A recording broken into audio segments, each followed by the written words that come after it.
Bab 35. Raga pedang tak terkalahkan. Memukul orang. Memukul orang di tempat ini. Semua orang tercengang. Dennis Lee, yang dipukuli oleh Mileye, juga tercengang. Karena dia benar-benar tidak menyangka Mileye akan mengambil tindakan. Ini adalah Akademi Changmu, apalagi Justian Chang masih ada di sana. Bahkan Justian Chang juga sedikit terpana, karena dia tidak pernah menyangka bahwa ada orang yang akan berani memukul seseorang di depannya. Apalagi begitu terang-terangan. Pada saat ini, Dennis Lee bangkit dari tanah. Dia menunjuk ke Mileye dengan marah, lalu berkata dengan kencang, "Kamu sangat arogan, kamu." Sebelum dia selesai berbicara, Mileye, yang tidak jauh di depannya, tiba-tiba melompat, dan kemudian, sebelum dia sadar, Mileye sudah menamparkan wajahnya lagi. Plak. Dengan suara tamparan nyaring, seluruh tubuh Dennis Lee terhempas lagi. Melihat adegan ini, beberapa siswa di lokasi tidak bisa tidak melirik Mileye. Mereka merasa sedikit terkejut. Dennis Lee adalah alam energi perlindungan, tetapi Dennis Lee ini tidak memiliki kekuatan untuk melawan. Kalau Dennis Lee dikalahkan untuk pertama kalinya karena serangan mendadak Mileye, maka serangan Mileye yang kedua ini bukanlah serangan mendadak, tetapi pertarungan yang terbuka dan adil. Namun, meski begitu, Dennis Lee masih tidak memiliki kekuatan untuk melawan. Penekanan kekuatan. Lancang. Pada saat ini, Justian Chang yang ada di atas bangau tiba-tiba berteriak dengan marah, dan dalam sekejap, tekanan tak terlihat langsung menyelimuti Mileye. Mileye menatap Justian Chang. "Tetua Chang, apa baik menggunakan kepentingan publik untuk keuntungan pribadi?" Justian Chang mencibir. "Menggunakan kepentingan publik untuk keuntungan pribadi?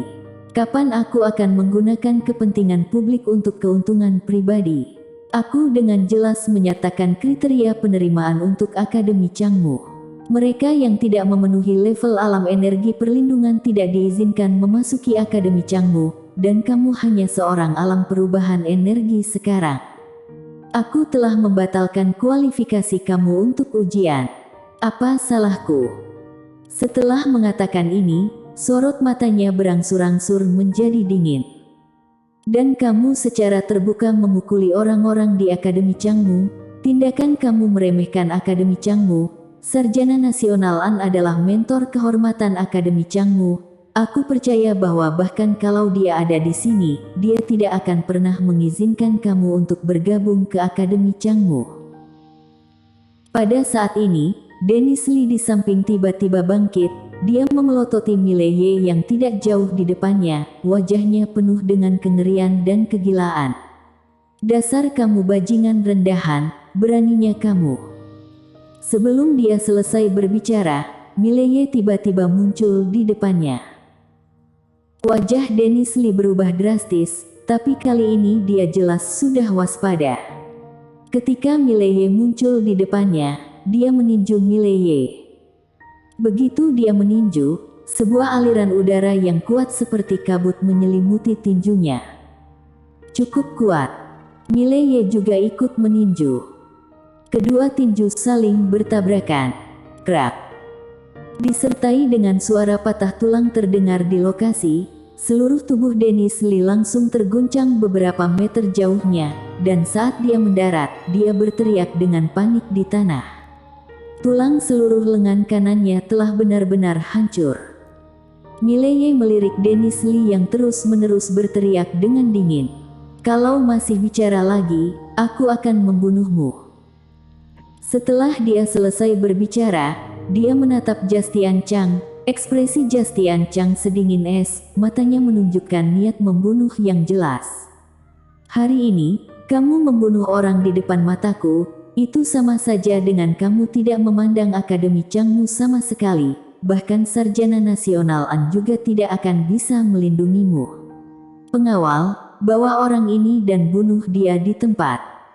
Begitu dia selesai bicara, dua master di samping sudah akan bertindak. Mileye menatap langsung ke arah Justian Chang.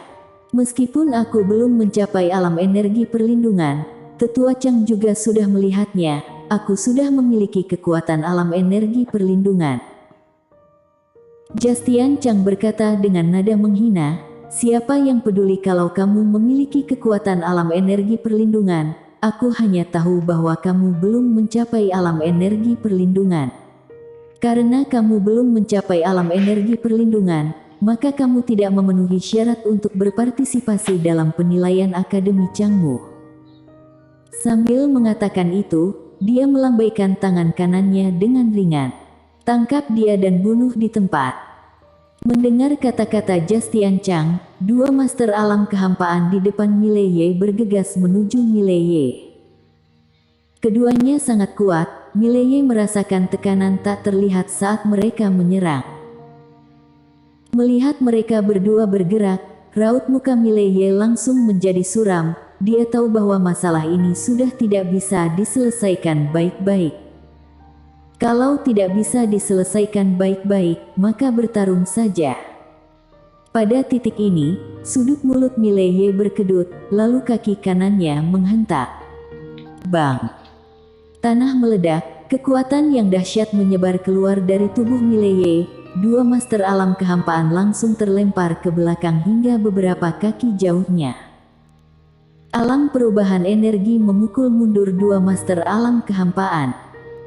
Melihat adegan ini, semua orang di lokasi langsung terkejut, atau harusnya dikatakan tidak percaya. Perbedaannya dua tingkatan alam, loh. Ada sedikit ketidakpercayaan di mata Justian Chang yang ada di punggung bangau. Mileye mampu sepenuhnya mengalahkan Dennis Lee. Dia sedikit terkejut, tetapi tidak terlalu terkejut. Harus diketahui, Juanda Chang juga dikalahkan oleh Mileye. Namun, dua orang di depan mereka adalah alam kehampaan. Meskipun keduanya tidak mengerahkan seluruh tenaganya di awal, tetap saja bukanlah tandingan seorang alam perubahan energi. Justian Chang menatap Mileye. Pada saat ini, dia secara alami mengerti bahwa anak muda di depannya bukanlah anak muda biasa, bahkan bisa dikatakan jenius yang langka. Memikirkan hal ini, Justian Chang ragu-ragu. Karena dia sedikit khawatir. Kalau dia benar-benar mengusir seorang jenius dari Akademi Changmu, konsekuensinya pasti akan sangat serius. Dia hanyalah seorang tetua kecil. Namun, dendam telah terjalin. Kalau Mileye diizinkan memasuki Akademi Changmu, Mileye pasti akan membalas dendam di masa depan, balas dendam dari seorang jenius. Memikirkan hal ini, matanya berangsur-angsur menjadi dingin. Jenius. Akademi Changmu tidak pernah kekurangan jenius. Tidak bisa meninggalkan masalah. Justian Chang mengepalkan tangan kanannya perlahan. Untuk sesaat, aliran udara yang kuat tiba-tiba muncul di sekitar Mileye. Dengan munculnya aliran udara ini, Mileye merasakan bahwa seluruh tubuhnya mulai tegang. Mileye terkejut, Justian Chang di depannya sama sekali bukan alam kehampaan, tetapi master di atas alam kehampaan. Tidak boleh dilawan dengan paksa. Dengan pemikiran ini, Mileye mengepalkan tangan kanannya dengan tajam, dan kemudian menghantam ke depan. Boom! Dengan satu pukulan, aliran udara di sekitarnya langsung hancur. Tetapi ketika Justian Chang hendak menyerang lagi, Mileye melintas ke belakang. Dia sampai ke kaki gunung hanya dengan beberapa lompatan. Melihat adegan ini, sudut mulut Justian Chang dipenuhi dengan hinaan. Mau kabur, sungguh konyol. Sembari mengatakan itu, dia akan menyerang, tetapi pada saat ini, di bawah tatapan mata semua orang, Mileye bergegas ke panggung formasi 9 boneka. Melihat pemandangan ini, semua orang di lereng gunung dan di kaki gunung tercengang. Bahkan Justian Chang juga ikut tercengang. Apa yang akan dia lakukan? Saat Mileye menginjak panggung 9 boneka, panggung 9 boneka bergetar hebat, dan kemudian, seberkas cahaya tiba-tiba melonjak dari tengah platform, langsung menuju langit. Pada saat ini, banyak orang di Akademi Changmu melihat ke arah langit. Tiang cahaya formasi 9 boneka. Siapa ini? Siapa yang ingin membobol formasi 9 boneka? Mungkinkah Sarjana Nasional An? Formasi 9 boneka sudah tidak diaktifkan selama beberapa dekade. Mungkinkah itu Sarjana Nasional An? Sebenarnya siapa orangnya? Segera, satu demi satu sosok berlari turun dari puncak gunung Changshan. Panggung 9 boneka sudah diaktifkan, jelas ada orang ingin membobol formasi 9 boneka.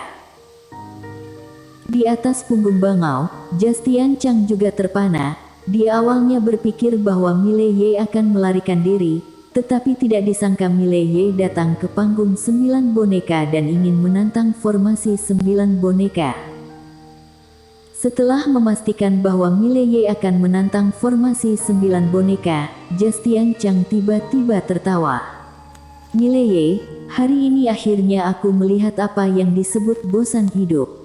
Kalau kamu bunuh diri seperti ini, itu akan banyak mengurangi masalahku. Formasi 9 boneka. Formasi ini terdiri dari 9 boneka kayu. 9 boneka kayu yang menyerang bersamaan itu dapat langsung membunuh master alam kehampaan. Jangankan alam kehampaan, bahkan kalau dia naik, dia masih tidak yakin apakah bisa menghancurkan formasi tersebut. Atau harusnya dikatakan bahwa dia tidak yakin sama sekali. Dalam formasi ini, yang diuji bukan hanya tentang kekuatan, tetapi lebih tentang fondasi, temperamen, bakat, dan kemampuan bertarung seseorang yang sebenarnya. Leluhur Akademi Changmu meninggalkan formasi ini hanya karena takut Akademi Changmu akan kehilangan orang berbakat, bakat yang benar-benar nyata. Segera, banyak orang berkumpul di sekitar panggung 9 boneka, semuanya menatap Mileye di atas panggung dan membicarakannya. Daniel Lu juga datang ke panggung 9 boneka dengan si gemuk dan Lin Xie. Ketika dia melihat Mileye, ekspresi Daniel Lu sedikit berubah. Apakah Mileye akan menantang panggung 9 boneka?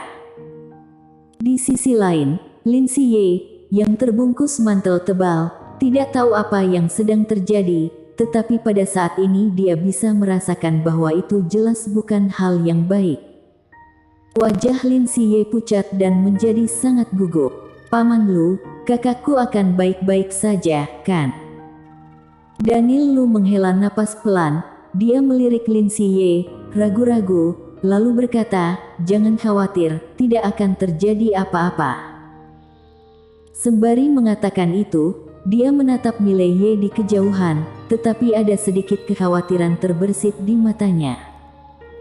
Formasi 9 boneka, di seluruh kerajaan Jiang, belum ada yang berhasil menantang formasi 9 boneka ini selama beberapa dekade. Siapapun yang menantang formasi 9 boneka ini pada dasarnya akan mati secara tragis di atasnya. Meskipun dia tahu bahwa Mileye kuat dan memiliki asal-usul yang misterius, tetap saja ini adalah formasi 9 boneka. Di atas panggung 9 boneka, ketika Mileye menginjak panggung 9 boneka, 9 boneka kayu yang berdiri tidak jauh tiba-tiba tampak hidup. Mereka perlahan berjalan ke sekitar Mileye dan mengepungnya. Wajah Mileye tanpa ekspresi, bahkan ada niat membunuh di matanya. Dia sendiri tidak menyangka masalahnya akan berkembang menjadi seperti ini. Jastian Chang jelas-jelas mengincarnya, bertarung melawan dia. Ini adalah Akademi Changmu, puluhan ribu dirinya pun tidak akan bisa menang. Jadi dia datang untuk menantang formasi 9 boneka ini karena tidak ada cara lain lagi. Setelah menyingkirkan pikiran yang mengganggu di benaknya, Mileye melihat sekeliling. 9 boneka kayu memegang pedang kayu panjang dan tidak bergerak, tapi dia sudah merasakan bahaya. Mileye tentu saja tidak berani bersikap ceroboh dan tetap waspada. Pada saat ini, boneka kayu di depannya tiba-tiba mengeluarkan pedang. Pedang itu mengarah langsung ke alis Mileye. Saat boneka kayu pertama menghunuskan pedang, terjadi kegemparan di sekelilingnya. Bagaimana ini mungkin? Seseorang berseru, kecepatan pedang boneka kayu ini sangat cepat. Mungkinkah kesembilan boneka kayu ini semuanya kultivator pedang? 9 kultivator pedang alam energi perlindungan, kemungkinan bahkan seorang alam kehampaan pun akan terbunuh dalam sekejap. Di atas punggung bangau, Justian Chang juga sedikit terkejut. Dia tahu bahwa boneka kayu ini tidak sederhana, tetapi dia tidak menyangka bahwa boneka kayu ini semuanya adalah kultivator pedang. Harus kalian ketahui, panggung 9 boneka sudah lama tidak diaktifkan. Dalam sekejap, Justian Chang tertawa. Meskipun alam boneka kayu ini hanya alam energi perlindungan, kalau itu adalah kultivator pedang, maka tidak mungkin lagi menggunakan alam untuk mengukur kengerian mereka. 9 master kultivator pedang alam energi perlindungan, ditambah dengan formasi, hampir tak terkalahkan bahkan di alam kehampaan, apalagi di alam energi perlindungan.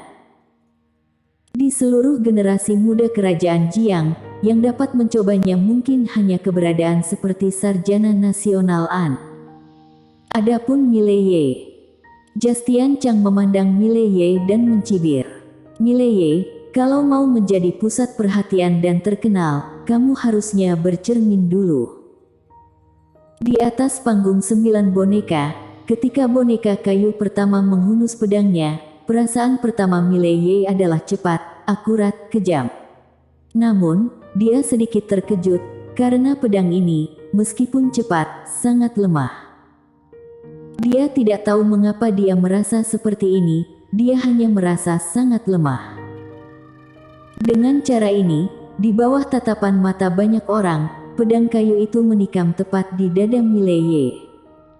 Mileye tidak menghindar. Semua orang tercengang. Dalam sekejap mata, pedang kayu itu bergetar hebat di bawah tatapan heran semua orang, kemudian berubah menjadi secercah cahaya dan menghilang ke dalam tubuh Mileye. Hampir pada saat yang sama, pedang langit suci di tubuhnya bergetar, seolah-olah ada sesuatu yang berubah. Sedangkan di sekitar, pedang kayu dari 8 boneka kayu yang tersisa juga datang ke Mileye. Dia tetap tidak mengelak atau menghindar. Pedang-pedang kayu ini menghilang tanpa jejak saat pertama kali bersentuhan dengannya. Tidak hanya orang-orang di sekitar, Mileye sendiri juga terpana. Senior, apa yang terjadi? Apakah kamu mengambil tindakan? Setelah hening beberapa saat, suara wanita misterius terdengar. Apa yang kamu latih adalah raga pedang tak terkalahkan. Kamu bisa melahap pedang yang lebih lemah dari pedang spiritual di tubuhmu. Apakah kamu mengerti? Mileye hendak berbicara, tetapi pada saat ini, Justian Chang yang tidak jauh tiba-tiba berteriak dengan marah, "Kamu curang!" Mileye melirik Justian Chang. "Kalau berani sini gigit aku." Bersambung.